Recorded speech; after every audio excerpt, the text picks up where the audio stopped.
Bonjour à tout le monde. Aujourd'hui, on regarde chapitre ou unité 3 de votre livre découverte 4, France-Allemagne, quelle histoire. On va d'abord regarder le vis-à-vis. Si vous ouvrez vos livres à la page 41, ici 41, il faut d'abord traduire ce vis-à-vis. Si on regarde une traduction plutôt mot à mot ou une Phrase après l'autre. On va regarder ça d'abord. Alors, Arte, der deutsch-französische Sender, ist die Frucht einer Kooperation von zwei Ländern.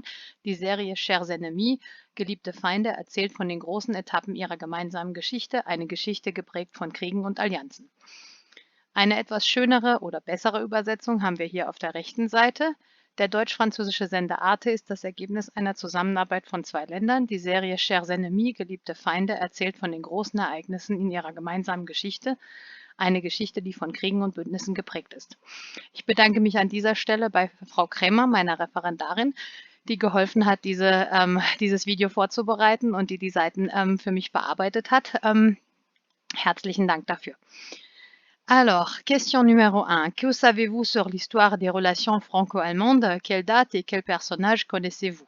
Alors, d'abord les dates. Peut-être vous connaissez la guerre franco-allemande en 1870 et 71. Der Deutsch-Französische Krieg 1870-1871, vielleicht schon mal gehört im Geschichtsunterricht. Après la Première Guerre mondiale et la Deuxième Guerre mondiale, les deux grandes guerres au XXe siècle, vous les connaissez certainement.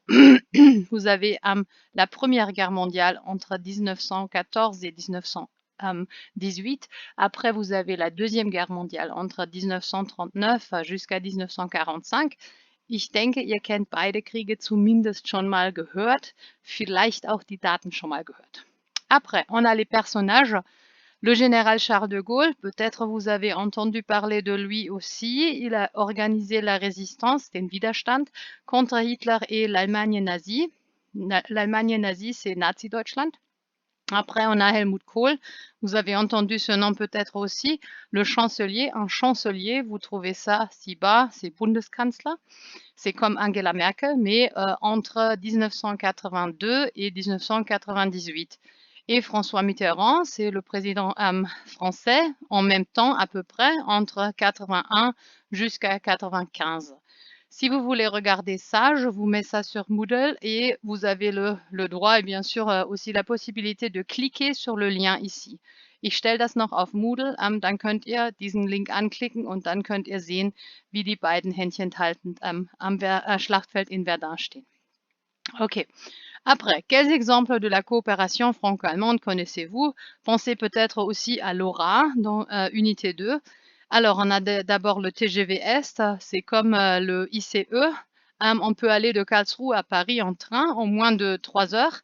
Den TGV kennt ihr schon. TGV bedeutet Train à grande vitesse. Also wörtlich ein Zug mit großer Geschwindigkeit. Man hat einfach hier die ersten Buchstaben genommen und hat TGV draus gemacht. Pardon, ich wollte es fett machen. So, TGV, voilà. Et après, on a Airbus. Airbus se trouve aussi à Toulouse et aussi en Allemagne. Pardon, Toulouse, voilà. Et la brigade franco-allemande, c'est peut-être pas si connu. Hein?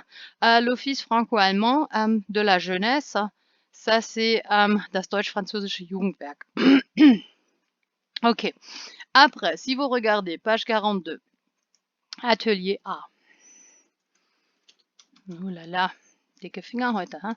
Atelier A. Ça, c'est en rouge pour mieux trouver ça. Alors, 1A. On a, sur la première photo, on a Konrad Adenauer et Charles de Gaulle. Et vous trouverez aussi les deux noms dans le texte B. Alors, ça, c'est facile à trouver. Ihr habt auf dem ersten Foto die zwei Hauptakteure nach dem Zweiten Weltkrieg, nämlich Konrad Adenauer auf deutscher Seite und Charles de Gaulle auf französischer Seite.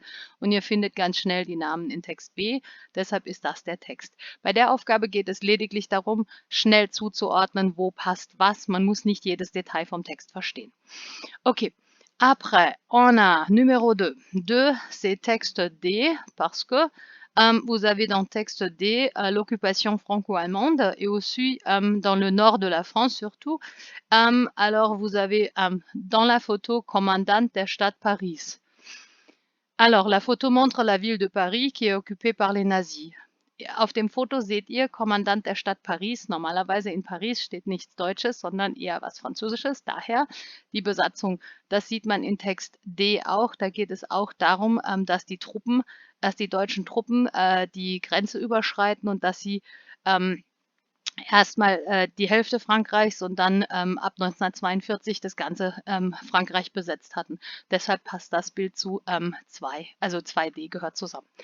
Après, on a le texte 3, ou pardon, l'image 3. Image 3, c'est une cimetière, c'est à Verdun. Vous avez un grand cimetière. Et le texte A parle des soldats morts et des grands cimetières. Alors ça, c'est le même Truc. Ihr habt in Bild 3 den großen Friedhof in Verdun mit dem Denkmal. Und der Text A, da geht es auch um Friedhöfe und Soldaten, die gestorben sind.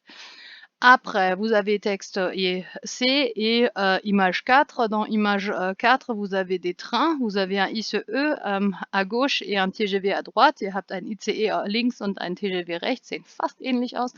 Et le texte C vous raconte un peu de la brigade franco-allemande et aussi du TGV Est. Et ça, c'est ensemble 4 et C. Alors, das sera tout pour aujourd'hui. Das war's auch schon für heute. Es gibt noch ein zweites Video zu Seite 43, 44. Das kommt noch.